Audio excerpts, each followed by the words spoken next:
नमस्कार सर्वांना, श्री स्वामी समर्थ. तुम्हा सर्वांचं आपल्या चॅनलमध्ये खूप खूप मनापासून स्वागत. गुरुवार म्हणजेच 9 एप्रिल ते 15 एप्रिलच्या दरम्यान आपल्या सगळ्यांना गुरुचरित्र पारायणाचा सप्ताह प्रत्येकाच्या घरात, गावात किंबहुना केंद्रात आपण पारायणाला बसलो आहोत. प्रत्येकाचं स्वप्न असतं की गुरुचरित्र पारायण करावं आणि सप्ताह काळात तर आपल्यात एक वेगळीच ऊर्जा असते. आपण खूप जास्त प्रमाणात आपली म्हणजे आपण सेवा करत असतो आणि अर्थात ती महाराज करून घेतात. तसंच काही माझ्याही बाबतीत आहे. आता अर्थात गुरुचरित्र पारायण करणं प्रत्येकाचं स्वप्न आहे, इच्छा आहे. पण आपल्या काही अडचणी असतात दर महिन्याच्या, त्याच्या कारणामुळे आपण पारायण करू शकत नाही. जरी आपण पारायणाला घरी बसलो तरीसुद्धा ते जर अर्धवट राहिलं तर ते कंप्लीट कोण करणार ना, हा खूप मोठा प्रश्न होता माझा. की अगदी समजा आलंच मध्ये काही अडचण तर ते कोण वाचणार. मग त्याच्यापेक्षा मी ठरवलं, म्हटलं ठीक आहे, आपण दर म्हणजे जितके दिवस आपल्याला भेटेल तितके दिवस प्रहराची सेवा करूया, यागाची सेवा करूया आणि बाकीचं जे काही होईल घरात ते आपण सेवा करण्याचा प्रयत्न करूया. आता प्रत्येक गोष्ट आपल्या मनासारखी होईल असं नाही. पण हो, आता मला बाकीच्यांनाही सांगायचं आहे की तुमची पण काही अडचण असेल ना असं, तर तुम्ही एक करू शकता. म्हणजे स्वामी पुण्यतिथी नंतर सुद्धा तुम्ही पारायण करू शकता. दर महिन्यातून एक पारायण करू शकतो आपण, असं काही नाही. मग ते 3 दिवसाचं, 7 दिवसाचं, खरं सांगू का, गुरुचरित्र पारायण हे 7 दिवसाचंच करायचं असतं. पण अशाच काही अडचणी असतात आपल्याला, त्याच्यामुळे तुम्ही ते पारायण 3 दिवसातही करू शकता. आता त्याचा अनुभव वगैरे येत नाही असं अजिबात नाही आहे. काही कारणांनी अगदी काही आपल्या ज्या काही थोड्याफार अडचणी असतील त्याच्यासाठी तुम्ही 3 दिवसाचं पारायण करू शकता. पण मी तुम्हाला सांगते ना, पहिल्या दिवशी 1 ते 22 अध्याय असताना तेवढा वेळ बसलं गेलं पाहिजे. माझ्या घरातलं वातावरण असं आहे ना, की मग अगदी 10-10 मिनिटाला मम्मी हे, मम्मी ते, कितीही पहाटे म्हटलं तरी 22 अध्याय तर आपले काही लगेच वाचून होणार नाही. तर त्याच कारणामुळे मला असं वाटतं की 7 दिवसाचं पारायण केलेलंच योग्य राहील आणि तो सप्ताह असतो. 7 दिवसाच्या पारायणाचा तो सप्ताह असतो आणि असं म्हणतात की गुरुचरित्र पारायण हे 7 दिवसाचंच केलं पाहिजे. पण बऱ्याच बायका 3 दिवसाचं करतात आणि होय, त्यांना अनुभव पण आलेले आहे. शेवटी श्रद्धा, विश्वास खूप महत्त्वाचे आहे. तर मला इतका वेळ तरी वाचायला जमणार नाही. पण आता ही स्वामी पुण्यतिथी झाली किंवा अक्षय तृतीया झाली, त्याच्यानंतर करूया म्हटलं पारायण. बघू आता, महाराज आहेत, त्यांना त्यांची इच्छा, करता करविता तेच आहे. तर आज आहे ना, चाफ्याची फुलं वगैरे भेटली महाराजांना, ती छानपैकी अर्पण केली. आणि मी तुम्हाला पण सांगेल मैत्रिणींनो, उद्या शनिवार आहे 11 एप्रिल आणि 12 एप्रिल, म्हणजे शनिवारी चंडीयाग आहे आणि रविवारी स्वामी याग आहे. ही सेवा चुकवू नका. खूप सुंदर सेवा. चंडीयाग म्हणजे महिलांचा जीव की प्राण असतो. महिला बऱ्याच केंद्रांमध्ये छानपैकी साड्या वगैरे घालून जातात आणि ती सेवा आपल्याकडनं घडते. चंडीयाग खूप मोठी सेवा, म्हणजे म्हणतो ना की सगळ्यांची आवडती सेवा आहे ती. आता काही कारणांनी काही महिलांना ते करणं शक्य होत नाही, पण ज्यांना शक्य होईल, जवळपास केंद्र असेल तर आवर्जून जाऊन तुम्ही त्या सेवेला तुमची उपस्थिती दर्शवा, की जेणेकरून तुम्हाला पण छानपैकी सेवा करता येईल. आणि ती सेवा करून खूप छान वाटतं की आपल्याकडनं दुर्गा सप्तशती ग्रंथाचं पारायण होतं, त्याच्याबरोबर हवनयुक्त होतं ते. आपण म्हणजे आता तुम्ही गेल्यावर तुम्हाला समजेलच ती सेवा कशी असते, काय असते. पण आता काही कारणांनी सगळ्यांनाच त्या सेवा करणं शक्य होत नाही. तर हरकत नाही, जेवढं जमेल तेवढं आपण नक्कीच करण्याचा प्रयत्न करत असतो, कारण आपणही संसारिक माणूस आहोत. सगळ्याच गोष्टी आपल्याकडनं होईल असं नाही. तर छानपैकी माझी देवपूजा करून झाली होती. मग 10:30ची मी आरती घेतली. त्याच्यानंतर बाकीच्या सेवेला लागली आणि अर्थात जे काही माझं साखळी पारायण चालू होतं ना, तर गुरुवारी 36वा अध्याय होता मला वाचायचा. मग तो सुद्धा पूर्ण वाचून घेतला. 36वा अध्याय हा खूप मोठा आहे आणि अर्थात मला त्याला जवळजवळ 25-27 मिनटं लागले मला तो संपूर्ण अध्याय वाचायला. पण तो अध्याय खूप छान आहे.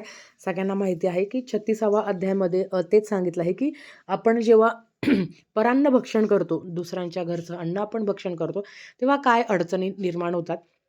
कारण बऱ्याच वेळा काही नियमांमध्ये आहे बघा, गुरुचरित्र पारायण आहे किंवा तुम्ही अगदी आपण जेव्हा नित्यसेवा करत असतो तेव्हा काही इतके बंधन नाही. पण अगदी तुम्ही म्हणजे संकल्पयुक्त पारायण वगैरे करत असताना तेव्हा थोडेफार बंधनं असतात, की त्याच्यामध्ये एकच असतं की बा परान्न दुसऱ्यांच्या घरचं खायचं नाही. हो, तुम्ही माहेरचं खाऊ शकता.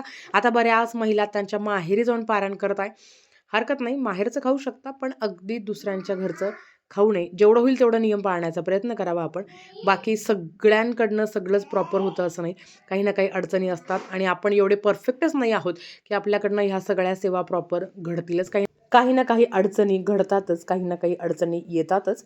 ठीक आहे, पण मग आता माझं पण तेच आहे, म्हणून मग मी काय ठरवलं माहिती का, की आता या 7 दिवसापैकी किती दिवस आपल्याला मिळतात, त्याच्यानुसार मग संक्षिप्त श्री गुरुचरित्र ग्रंथ आणि सप्तशती गुरुचरित्र सार. आता जो सप्तशती गुरुचरित्र सार ग्रंथ आहे ना, तर ते सुद्धा 53 अध्याय आहे, पण ते अगदी छोटे-छोटे आहे.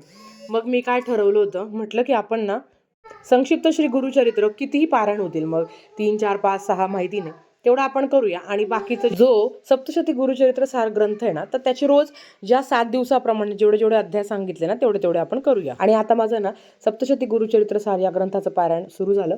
जे काही अध्याय होते तेवढं मी वाचण्याचा प्रयत्न केला. पण तुम्हाला एक सांगते, जेव्हा तुमच्या घरात लहान मुलं असताना तर कुठलंही पारायण करताना, म्हणजे माझं जे काही पारायण चालू आहे किंवा जे काही सेवा असतो ना, जेव्हा माझा मुलगा झोपतो ना तेव्हाच मी करते. नाहीतर इतक्या वेळा मम्मी मम्मी किंवा काही त्यांचं काही ना काही सुरूच असतं. आणि तो जो अडथळा आहे ना, तो खूप वाईट असतो. म्हणजे आपल्याला पण वाचायला आणि असं वाटतं की का मी आत्ता बसले वाचायला. कारण हेच मला आहे ना सकाळी उठून करायचं होतं. पण सकाळी माझ्याकडनं शक्य झालं नाही. कारण मी जेव्हा उठून बसते ना, तेव्हाच तो उठून बसतो. मग आता हे पारायण करायचं तरी कसं ना, हा खूप मोठा प्रश्न आहे. पण एवढं तरी बरं, की संक्षिप्त श्री गुरुचरित्र किंवा सप्तशती गुरुचरित्र सार हा आपण संध्याकाळी पण पठण करू शकतो. मग त्याच्यामुळे जरी हा नमस्कार दुपारी सर्वांना, झोपला ना, श्री तरी स्वामी सुद्धा मी समर्थ. संध्याकाळी तुम्हा पठण करू सर्वांचं शकतो. आपल्या चॅनलमध्ये खूप खूप मनापासून स्वागत. तर आत्ताच श्री सप्तशती गुरुचरित्र सार या ग्रंथाचे 7 अध्याय वाचले. म्हणजे आता हे असं आहे ना, सगळ्यांना माहिती आहे तरी सांगते एकदा परत. आता हे काय आहे, पहिल्या दिवशी तुम्ही 1 ते 7 अध्याय वाचायचे, दुसऱ्या दिवशी 8 ते 17 अध्याय आहे. असे याच्यात ज्या क्रमशःमध्ये सांगितलं आहे तसं तुम्ही वाचू शकता. आता काही अडचणींमुळे जर काही अडचण आली तुम्हाला, तर तुम्ही थांबू पण शकता 4 दिवस. तर हे ते होतं, म्हणून मग मी हे वाचायला सुरुवात केली. म्हणजे हे वाचणं मला योग्य वाटलं. कारण आपण जेव्हा पारायण करतो, गुरुचरित्र पारायण स्वामी चरित्रासारखं नाही आहे. किंबहुना सप्तशती गुरुचरित्र सार किंवा संक्षिप्त श्री गुरुचरित्र हे गुरुचरित्रासारखं नाहीये, की चला आता कोणीतरी नाहीये तर मग 4 दिवस थांबायचं. हा ग्रंथ 7 दिवसातच पूर्ण झाला पाहिजे. आणि तुमच्याकडनं वाचणं नसेल शक्य तर कोणीतरी तो ग्रंथ वाचला पाहिजे. आता मी जर नाही वाचला तो ग्रंथ, तर तो ग्रंथ कोणीच वाचणार नाही. माझ्या घरात दुसरं कोणी वाचणार नाही आहे. मग त्या ग्रंथाची हाल नको व्हायला किंवा ती सेवा आपली चुकीची नको घडायला, म्हणून मग मी हा निर्णय घेतला, की काही अडचणींमुळे मला नाही शक्य झालं. तर मग त्याच्यामुळे मग मी हा घेतला आणि महाराजांच्या कृपेने हे सुद्धा वाचून झालं. म्हणजे हे ना अगदी पाऊण तासात होतं. मॅक्झिमम म्हणते मी, पाऊण तासात होतं. आणि आता हे पण 1 ते 7 अध्याय वाचायला मला जेमतेम 20 मिनिटं पण नसेल लागले. म्हणजे काही काही अध्याय तर असे ना, की एका मिनिटात होता. आणि हे वाचण्याचं तात्पर्य हेच आहे, की ग्रंथ मोठा आहे, छोटा आहे म्हणून अजिबात नाही. पण ज्या काही आपल्या मंथली अडचण असताना त्या कारणामुळे मग मला वाटलं, की काही करणं नाही शक्य होत, तर हे करावं. आणि नक्कीच आता दुपारी केंद्रात जायचं आहे. प्रहरांची सेवा जेवढा दिवस होईल तेवढा दिवस करूया म्हटलं. सगळं महाराजांच्या हातात आहे. आपण काहीच करू शकत नाही. पण ठीक आहे बघा, तुम्ही पण जर तुम्हाला पण ह्या अडचणी असेल तर नक्कीच तुम्ही हे करा. आणि याग आहे, प्रहर आहे, तिकडे जा. यागाची सेवा, प्रहराची सेवा खूप मोठी आहे. म्हणजे गुरुचरित्र पारायण आपण नेहमी घरात करू शकतो, पण प्रहर आणि याग आपल्याकडनं होत नाही. तर जेवढं मिळेल तेवढी शेवटी करता करविता ते आहे तुम्ही, आणि मी फक्त निमित्त मात्र. असो, झालेली सेवा स्वामींच्या चरणी मी रुजू करते आणि याचा व्हिडिओ इथेच थांबवते. आवडला असेल तर लाईक शेअर सबस्क्राईब करा. व्हिडिओ परत अशाच एका नवीन व्हिडिओ सोबत. तोपर्यंत श्री स्वामी समर्थ.